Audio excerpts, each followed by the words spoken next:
الحمد لله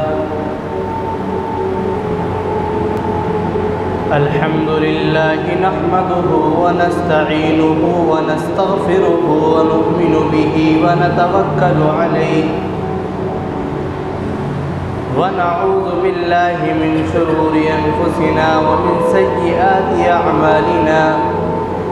من يهده الله فلا مضل له ومن يضلله فلا هادي له ونشهد أن لا إله إلا الله وحده لا شريك له ونشهد أن محمدًا عبده ورسوله أما بعد فقد قال الله تعالى أعوذ بالله من الشيطان الرجيم بسم الله الرحمن الرحيم يا أيها الذين آمنوا قوا أنفسكم وأهليكم نارا وقودها الناس والحجارة والملائكة عليها غلاظ شداد لا يعصون الله ما أمرهم ويفعلون ما يؤمرون وقال الله تعالى من كان يريد العاجلة عجلنا له فيها ما نشاء لمن نريد ثم جعلنا له جهنم يصلاها مذموما مدحورا صدق الله العظيم۔ تشریف فرما میرے معزز بزرگوں اور عزیز نوجوانوں، آج جمعے کا دن ہے اور بہت ہی مبارک دن ہے، اور مزید اللہ رب العزت کا فضل یہ کہ اللہ رب العزت نے ہمیں جمعے کی نماز سے قبل کچھ دین کی باتیں سنانے کا موقع نصیب فرمایا۔ دعا کیجئے کہ اللہ رب العزت مجھے صحیح بات کہنے اور آپ ہم سب کو اس پر عمل کرنے کی توفیق نصیب فرمائے۔ سامعین، اللہ رب العزت نے کائنات کے اندر بسنے والے اس انسان کو، عظیم الشان اس مخلوق کو، یعنی حضرت انسان کو اللہ نے ایک زندگی دی ہے۔ یہ زندگی بہت انمول اور قیمتی شے ہے، یہاں تک کہ اگر کسی انسان کو یہ زندگی میسر نہ ہو تو وہ انسان کچھ نہیں کر سکتا۔ گویا اصل دار و مدار انسان کا اس زندگی کے اوپر ہے۔ جس کو اللہ رب العزت نے یہ زندگی عنایت کی ہے وہ انسان بہت ہی قیمتی انسان ہے اور بہت ہی عظیم انسان ہے، لیکن اس زندگی کے عطا کرنے کے بعد اور اس زندگی کو دینے کے بعد اللہ رب العزت نے اس انسان کو ایسے ہی نہیں چھوڑا، بلکہ جب اللہ رب العزت نے اس انسان کو ایک زندگی دی ہے، یہ اس نعمت سے اللہ نے اس کو نوازا ہے، تو اس زندگی کے متعلق اور اس زندگی کے اندر اللہ رب العزت نے اس انسان کے اوپر کچھ ذمہ داریاں ڈالی ہیں، کچھ احساسات ڈالے ہیں۔ اگر انسان اپنی اس زندگی کی ذمہ داریوں کو نہ سمجھے، اگر انسان اپنے فکرات اور احساسات سے نا واقف رہے، اگر انسان اپنی زندگی کے مقاصد کو بھلا دے، تو وہ انسان اس دنیا کے اندر ایک بے غفلتی کی زندگی گزار رہا ہے،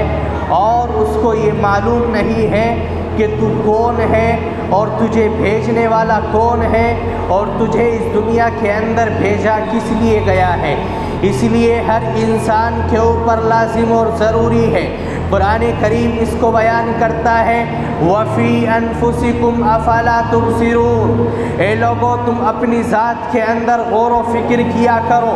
اللہ نے تمہیں یہ زندگی دی ہے، اللہ نے تمہارا یہ مجسمہ بنایا ہے، اللہ نے تمہیں 2 ہاتھ دیے ہیں، اللہ نے تمہیں 2 پیر دیے ہیں، اللہ نے تمہیں دیکھنے کے لیے 2 آنکھیں دی ہیں، اللہ نے تمہیں سونگھنے کے لیے ایک ناک دی ہے اور ذائقہ چکھنے کے لیے ایک زبان دی ہے اور پیٹ بھرنے کے لیے ایک منہ اللہ رب العزت نے دیا ہے۔ آخر ان کا کوئی نہ کوئی مقصد ہے۔ اللہ رب العزت نے ان تمام چیزوں سے جب ہم کو نوازا ہے تو ہمیں غور و فکر کرنا چاہیے کہ آخر ہمیں ان کے ذریعے کرنا کیا ہے، اور اللہ رب العزت ہم سے ان تمام نعمتوں کے ذریعے، اس زندگی کے ذریعے چاہتے کیا ہیں۔ قرآن کریم کہتا ہے وَفِي أَنفُسِكُمْ أَفَلَا تُبْصِرُونَ، اے لوگو تم اپنی ذات کے اندر غور و فکر کیا کرو۔ اور محدثین نے لکھا ہے کہ اگر اس دنیا کے اندر کوئی نبی نہ آتا اور اس دنیا کے اندر اللہ رب العزت اپنی کسی کتاب، اپنے کسی صحیفے کو نہ اتارتے، اپنے کسی نبی اور کسی رسول کو نہ بھیجتے، اللہ رب العزت اپنی جانب سے کسی نذیر اور بشیر کو بنا کر اس دنیا کے اندر مبعوث نہ کرتے، جب بھی اس انسان کے اوپر لازم اور ضروری تھا کہ وہ اپنی اس عقل کی بنیاد پر غور و فکر کرتا اور سوچتا کہ کوئی ذات ہے جس نے تجھے وجود بخشا ہے۔ دنیا کا کوئی بھی انسان اور دنیا کا عقل مند سے عقل مند انسان، ماہر فلکیات والا، چاہے جتنا زور لگا لے وہ ایسا انسان اور ایسا مجسمہ نہیں بنا سکتا تھا، اور اگر بنا سکتا ہے تو کوئی مٹی اور پتھر کا بنا دے، لیکن وہ اس کے اندر ایسی جان ہرگز نہیں ڈال سکتا جو خود بخود کام کرنے والی ہو۔ آج اللہ نے آپ کو تو آنکھیں دی ہیں، لیکن ان آنکھوں سے کتنا بڑا سسٹم جڑا ہوا ہے، ان آنکھوں کے ساتھ میں کتنی نسیں جڑی ہوئی ہیں۔ دنیا کا ہر ایک ڈاکٹر حیران اور پریشان ہے، آخر یہ نظام چل کس طریقے سے رہا ہے۔ آپ کے اندر اللہ نے ایک مشین رکھی ہے پیٹ کے اندر، اس مشین کا کام یہ ہے کہ وہ کھانے کو اپنے اندر لیتی ہے اور اس کھانے کو پچاتی ہے۔ اس کھانے کو پچانے کے بعد اس کے اندر جو خراب اور لغویات ہیں اس کو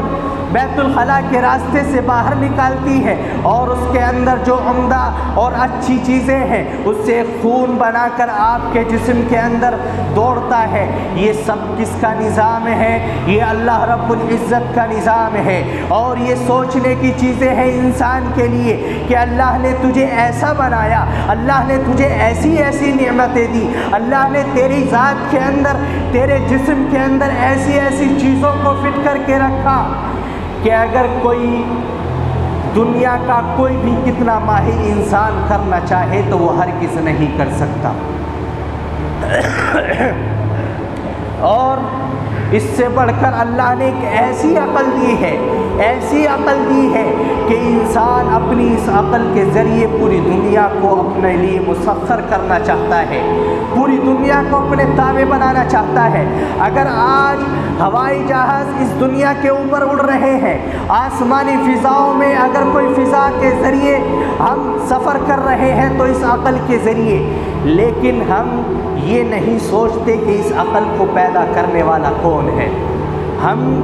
اس بات کا تو تذکرہ کرتے ہیں کہ دیکھو کتنا ماہر انسان ہوگا وہ جس نے ایک موبائل بنایا ہے کہ آپ یہاں پر بیٹھے ہیں اور 50 کلومیٹر دور، 100 کلومیٹر دور، 1000 کلومیٹر دور آپ اس سے بات کر سکتے ہیں۔ لیکن آپ ذرا غور کیجئے کتنی عظیم ذات ہے وہ جس نے اس انسان کا دماغ بنایا، اس انسان کو ایسی عقل دی کہ انسان ایسی ایسی چیزوں کو بنا رہا ہے۔ تو میرے دوستو سوچئے وہ ذات کیسی ہوگی۔ اور انسان ان تمام چیزوں کو سمجھنے کے باوجود، ان تمام چیزوں کو دیکھنے کے باوجود پھر کیسے اپنی اس ہستی کو بھلائے بیٹھا ہے، پھر کیسے اپنی اس ذات کو بھلائے بیٹھا ہے جس ذات نے تجھے پیدا کیا ہے۔ آج انسان دنیا کے پیچھے کتنا ہی بھاگ لے، چاہے چوری کے ذریعے اس دنیا کو حاصل کر لے، چاہے ڈاکہ زنی کے ذریعے اس دنیا کو حاصل کر لے، لیکن یہ دنیا یہیں پر رہنے والی چیز ہے۔ موت ایک ایسی حقیقت ہے کہ انسان اس سے غافل ہے، اور زندگی ایک ایسا دھوکہ ہے کہ انسان اس کے پیچھے دوڑ ڈھونڈ رہا ہے، انسان اس کے پیچھے بھاگ رہا ہے۔ سنیے قرآن کریم کیا کہتا ہے۔ قرآن کریم کہتا ہے من کان یرید العاجلۃ عجلنا له فیہا ما نشاء لمن نرید ثم جعلنا له جہنم، کہ اگر کوئی شخص، اگر کوئی انسان اس دنیا کے اندر اس دنیاوی زندگی کو چاہتا ہے، دنیاوی مال و دولت کو چاہتا ہے، تو جتنا وہ چاہتا ہے ہم اس کو اتنا ہی میسر کر دیتے ہیں۔ لمن نرید ثم جعلنا له جہنم، لیکن پھر اس کا آخری ٹھکانہ جہنم ہے۔ آج انسان مال حاصل کرنے کی ہوس کے اندر اس قدر مشغول ہے، صرف اور صرف اسے مال کی ہوس ہے۔ مال کسی طریقے سے آ جائے، چاہے وہ چوری کے ذریعے ہو، چاہے وہ کسی کا دل دکھا کر کے ہو، چاہے کسی کو دھوکہ دے کر کے ہو، چاہے کسی کی زمین غصب کر کے ہو، چاہے کسی کا ناحق قتل کر کے ہو۔ میرے دوستو، کیا یہ قرآن کریم کی آیت آپ کو نہیں پکار رہی ہے؟ اے انسان، تو مال کس لیے حاصل کر رہا ہے؟ کیا مال تو اس لیے حاصل کر رہا ہے کہ جب کل تیرا وقت آ جائے اور تجھے موت آ جائے، جب تو اس دنیا سے چلا جائے تو تیرا ٹھکانہ صرف اور صرف جہنم ہو، وہاں پر صرف اور صرف تیرے لیے رسوائی ہو؟ اگر تو اس رسوائی سے بچنا چاہتا ہے، اگر مال کمانا چاہتا ہے تو حلال طریقہ اختیار کر۔ اگر تو اس زندگی دنیا کے اندر زندگی بسر کر رہا ہے تو وہ ناجائز طریقہ مت اختیار کر جو اللہ رب العزت نے جس سے روکا ہے، اس جائز طریقے کو اختیار کر، اس حلال زندگی کو اختیار کر جو اللہ رب العزت نے تیرے لیے قرآن کریم کے اندر احکامات اور تمام قوانین رکھے ہیں۔ آج انسان چوری کرتا ہے، لیکن اسے یہ معلوم نہیں کہ چوری کہاں کرنی ہے۔ چوری آپ کر سکتے ہیں، لیکن بدرجہ مجبوری، جب آپ کی جان کا خطرہ ہو، یہاں تک کہ آپ کو کوئی کھانا میسر نہیں ہے، آپ کے پاس مال نہیں ہے، اگر آپ نے کھانا نہیں کھایا تو آپ کی جان چلی جائے گی۔ اس وقت میں شریعت آپ کو اجازت دیتی ہے کہ آپ صرف ناجائز طریقے سے اتنا مال اٹھا سکتے ہیں کہ آپ کی جان بچ جائے، لیکن وہ ناجائز طریقہ بھی جب آپ کو کوئی جائز طریقہ اور حلال طریقے سے نہ مل رہا ہو۔ لیکن آج انسان ان تمام چیزوں کو چھوڑ کر صرف اور صرف اسے مال حاصل کرنا ہے، چوری کرنی ہے۔ انسان، بات سمجھ میں آتی ہے، وہ انسان مسجد سے نکل کر باہر چوری کر لے، لیکن غضب کی بات تو یہ اور کہ آج مسجد کے اندر چوریاں ہوتی ہیں۔ ایک صاحب مسجد کے اندر آتے ہیں، 450 روپے کی چپل لے کر کے آئے۔ 450 روپے سمجھتے ہیں کتنے ہوتے ہیں؟ ایک دن کی مزدوری۔ 450 روپے کی اس آدمی نے چپل خریدی اور سوچا کہ آج جمعے کا دن ہے، نئی چپل پہن کر کے جاؤں گا، نئے کپڑے ہیں، جمعہ پڑھ کر کے آؤں گا۔ اس نے چپل آ کر کے اتاری، ادھر اللہ رب العزت کے سامنے نماز پڑھنی شروع کی، ادھر یہ چور نالائق کم بخت جس کو اللہ کا ذرا سا بھی ڈر نہیں ہے، آتا ہے وہ 450 روپے کی چپل لے کر کے فرار ہوتا ہے۔ کیا مسجدیں چوری کرنے کے لیے ہے؟ کیا مسجدوں کے اندر بھی حرمت باقی نہیں رہی؟ ایک انسان اور ایک ایمان والا، اس کے دل کے اندر اللہ رب العزت کا اتنا خوف ہونا چاہیے، اتنا خوف ہونا چاہیے کہ اگر وہ مسجد تو دور کی بات، مسجد سے باہر بھی اگر چوری کی جانب اس کا ہاتھ جا رہا ہو تو فوراً اللہ رب العزت کا خوف اس کو اس سے ڈرا دے کہ اللہ رب العزت کے یہاں اس کی سزا تجھے مل کر کے رہے گی۔ اور ہمارا ایمان آج اتنا کمزور ہو چکا ہے، اتنا کمزور ہو چکا ہے، آج ہم نہ مسجدیں دیکھتے ہیں، نہ ہم اللہ کا گھر دیکھتے ہیں، نہ ہم دینی ماحول دیکھتے ہیں، نہ ہم دینی گھرانہ دیکھتے ہیں۔ جہاں دیکھا ہم نے غلط کام کرنا شروع کر دیا۔ مسجدوں کے اندر کوئی انسان دنیاوی باتیں کرے، زور سے بولے تو اللہ رب العزت کی لعنت اس بولنے والے پر ہوتی ہے، اور وہیں پر ایک انسان مسجد کے اندر آ کر کے ایک نمازی کی چوری کر لے تو اس سے بڑی بے غیرتی کیا ہو سکتی ہے؟ کیا ہمارا ایمان ہم کو نہیں ابھار رہا کہ ہمارا ایمان کس قدر کمزور ہو چکا ہے، ہم مسجدوں کے اندر آ کر کے چوری کرتے ہیں۔ کل ہی کا واقعہ ہے، کل عصر کی نماز کے درمیان یہیں پر ایک شخص نماز ادا کر رہے تھے، اور سجدے میں جیسے ہی وہ گئے تو فوراً ان کے نیچے سے اپنی سجدے کی جگہ پر انہوں نے موبائل رکھا ہوا تھا، نیچے سے موبائل نکالا اور فرار۔ میرے دوستو، کیا چوری کرتے وقت، دوسرے کو نقصان پہنچاتے وقت ہمارا ایمان اتنا کمزور ہو چکا ہے کہ یہ ہمیں ذرا سا بھی نہیں دھتکار رہا ہے کہ انسان تو کر کیا رہا ہے؟ ہم دنیا والوں کی نظروں سے چھپا سکتے ہیں، دنیا والوں کی نظروں سے بھاگ سکتے ہیں، یاد رکھیے، لیکن اس ذات کی نظروں سے ہرگز نہیں بھاگ سکتے۔ وہ اللہ رب العزت دیکھتا ہے گناہ کرنے والوں کو۔ اگر کوئی انسان کھلم کھلا گناہ کر رہا ہو، وہ اللہ جب بھی دیکھ رہا ہے، اور اگر کوئی انسان کمرے کے اندر چھپ کر کے کنڈا لگا کر کے گناہ کر رہا ہو، اللہ رب العزت کی ذات اس کو جب بھی دیکھ رہی ہے۔ اگر ہمارے درمیان، ہمارے دل کے اندر یہ عقیدہ ہوگا اور اللہ کا خوف ہمارے دل کے اندر اس طریقے سے پیدا ہو جائے گا کہ اللہ ہمیں ہر حال میں دیکھ رہا ہے، تو ہم سے گناہ مسجد تو دور کی بات، عام جگہ ہو تو دور کی بات، تنہائیوں کے اندر بھی ہم سے گناہ سرزد نہیں ہوں گے۔ گناہ سرزد ہونے کی وجہ صرف اور صرف یہی ہے کہ آج ہم نے اللہ کا خوف اپنے دلوں سے نکال دیا ہے۔ لیکن وہیں پر اگر انسان اپنے دل کے اندر اللہ کا خوف بٹھا لے تو اللہ رب العزت فرماتے ہیں کہ اگر آپ نے اس دنیا کے اندر اللہ کا خوف اپنے دل کے اندر بٹھایا تو اللہ رب العزت آپ کو اس دنیا کے اندر تمام برے کاموں سے بچا کر کے رکھیں گے، اور کل قیامت کا میدان ہوگا جہاں پر ہر انسان پریشان ہوگا، ہر انسان نفس نفسی کے عالم میں ہوگا۔ اللہ رب العزت ایسے لوگوں کے لیے فرماتے ہیں لا خوف علیہم ولا هم یحزنون، ایسے لوگ وہ ہوں گے کہ ان کے اوپر نہ کوئی خوف ہوگا اور نہ کوئی غم ہوگا۔